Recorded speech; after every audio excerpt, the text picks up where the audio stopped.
د لیل مبارکه سوره چې د قرآن عظیم شان 92مه سوره ده په مکې معظمې کې را نازله شوې ده. 21 مبارک آیاتونه لري. تلاوت او پښتو ترجمه یې له لومړي آیت څخه اورئ. بسم الله الرحمن الرحیم. د الله په نوم چې ډیر زیات مهربان پورا رحم لرونکی دی.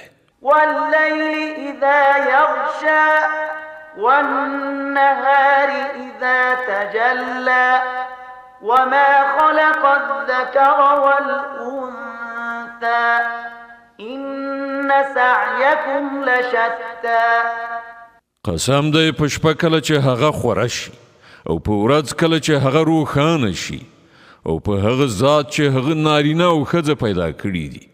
په حقیقت کې ستاسې کوششونه په بیلابیلو ډولونو سره دي. فأما من أعطى واتقى وصدق بالحسنى فسنيسره لليسرى. نو چا چې د خدای په لاره کې شتمني ورکړه او د خدای له نافرمانۍ نه یې پرهیز وکړ او نیکي رښتینې کړه نو د هغه لاره به د هوسا ځای یعنې جنت ته تیاره کړو. وأما من بخل واستغنى وكذب بالحسنى فسنيسره للعسرى.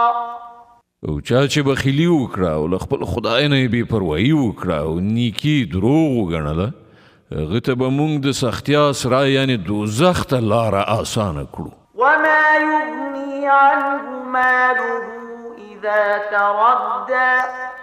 او خانو د هغه مال به هغه ته څه په درد خوري په هغه وخت کې چې هغه په ګور کې واچول تباه شي. إن علينا للهدى. بېشکه د ده لارښودل پر موږ دي. وإن لنا للآخرة والأولى. او په حقیقت کې د آخرت او دنیا دواړو همدا موږ څښتن یو. فأنذرتكم نارا تلظى.